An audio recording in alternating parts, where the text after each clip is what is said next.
হাওড়ার বালি থানার অন্তর্গত বালি কালীতলার উল্টো দিকে জিটি রোডের পাশে একটি ফ্ল্যাট থেকে 5 জন মহিলা সহ 7 জন পুরুষকে গ্রেপ্তার করল হাওড়া সিটি পুলিশের ডিটেকটিভ ডিপার্টমেন্ট।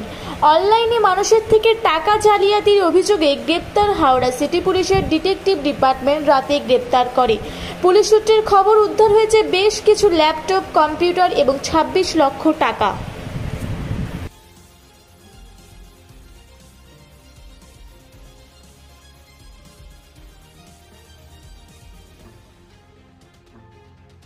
আচ্ছা, আমাদের আজকে এই যে প্রেস কনফারেন্স ডাকা হয়েছে, এখানে মূলত দুটো কেস সম্বন্ধে আমরা একটু ব্রিফ করতে চাই আপনাদেরকে।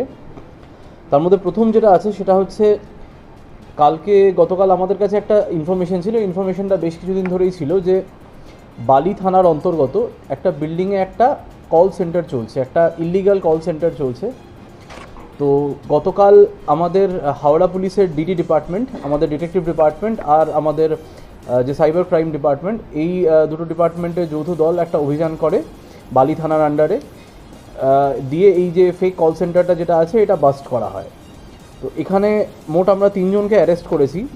তাদের নাম হচ্ছে বীরেন্দ্র পাণ্ডে, শ্যাম মিত্তল এবং চন্দ্রশেখর রায়।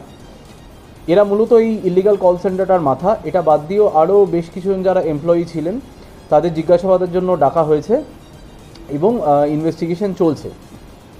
এই কল সেন্টারটা যেটা আছে বেসিক্যালি এটা একটা ইন্টারন্যাশনাল কল সেন্টার আছে। তার মানে যারা ভিকটিমরা যারা আছেন তারা কিন্তু এই দেশের ভিকটিম নন। মূলত আমরা এখন অবধি ক্যানাডা পেয়েছি। এই কল সেন্টারে যারা বসেছিলেন এরা ক্যানাডার যারা ভিকটিম আছেন তাদেরকে স্ক্যাম করছিলেন।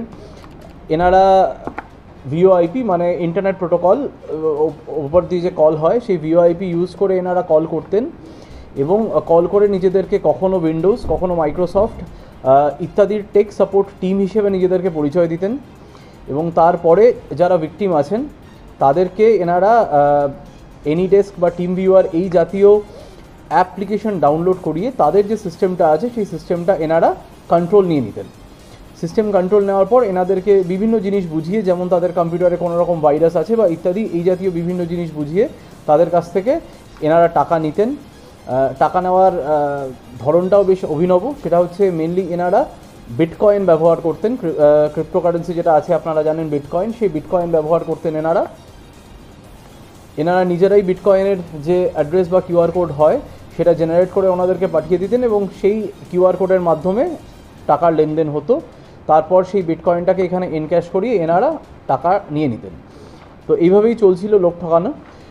দিয়ে ফাইনালি যখন আমাদের নজরে আসে তখন আমাদের হাওড়ার ডিডি এবং সাইবার এরা রেড করে এই ইলিগাল কল সেন্টারটাকে বাস্ট করা হয় এবং 3 জনকে অ্যারেস্ট করা হয়।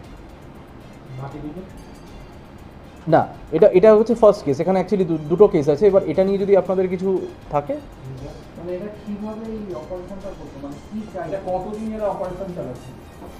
এটা দেখুন এক্স্যাক্টলি কতদিন ধরে চলছে এটা তো এখনও তদন্ত সাপেক্ষ আছে, বাট বেশ কিছুদিন হয়েছে, মিনিমাম 6 মাস থেকে 1 বছর ধরে এটা চলছে।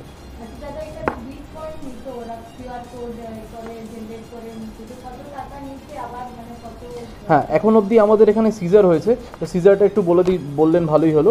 সেটা হচ্ছে এখানে আপনারা কিছু ল্যাপটপ দেখতে পাচ্ছেন, এগুলো আমরা কিছু স্যাম্পলস নিয়ে এসেছি। টোটাল মোট 16খানটা যেটা আছে এটা বেসিক্যালি সাইবার ক্রাইম থানার কেস আছে।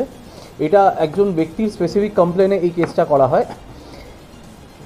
আপনারা জানেন যে এই বিভিন্ন সোশ্যাল মিডিয়ার মাধ্যমে, যেমন টেলিগ্রাম হতে পারে, ইনস্টাগ্রাম হতে পারে, তার মাধ্যমে বিভিন্ন লোককে মানে এই প্রতারণার ফাঁদে ফেলা হয় যে কিছু একটা ইনভেস্ট করলে তার পরিবর্তে প্রচুর টাকা পাওয়া যাবে। তো এটা সেই ইনভেস্টমেন্টেরই গল্প আছে। এখানে একজন ভদ্রলোকের কাছ থেকে প্রায় 58 লাখ টাকা উনি ইনভেস্ট করে দেন এবং ইনভেস্ট করার পর তারপর উনি বুঝতে পারেন যে উনি প্রতারিত হয়েছেন। তো তার কমপ্লেনের বেসিসে এই সাইবার ক্রাইম কেসটা করা হয়। এই কেসেও আমরা 2 জনকে অ্যারেস্ট করেছি এবং আপনারা দেখতে পাচ্ছেন প্রচুর পরিমাণ সিজার আছে, প্রচুর পরিমাণ চেকবুকস, ব্যাঙ্ক অ্যাকাউন্টস আর যে এটিএম কার্ডস আছে, মোবাইলস আছে, এগুলো সব সিজার হয়েছে এই কেসে।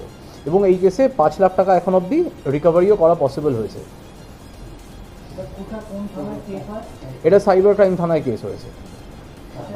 এটা সম্বন্ধে আমি বলছি, এটা সম্বন্ধে আমি আমাদের এসিপি ডিডি আছে মৌমিতা, আমি মৌমিতাকে রিকোয়েস্ট করবো আর একটু ব্রিফ করতে।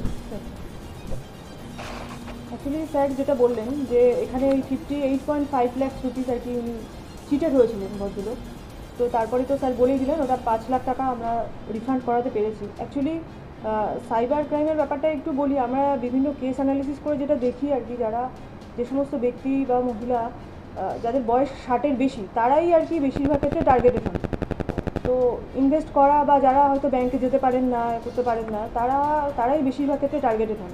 এক্ষেত্রেও আমরা এটা কেসটা পাওয়ার পরে বিভিন্নভাবে অ্যানালিসিস করে আমরা টার্গেট করি এবং বাগুইয়াটি থেকে অ্যাকচুয়ালি যারা অ্যাকিউজড পারসনস আছে তাদেরকে দুজনকে আমরা টার্গেট করে ওখান থেকে আমরা অ্যারেস্ট করি।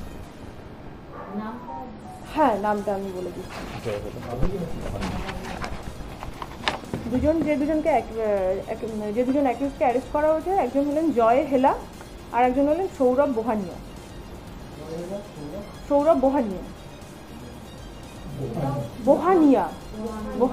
কবে কোথা থেকে আসছিল?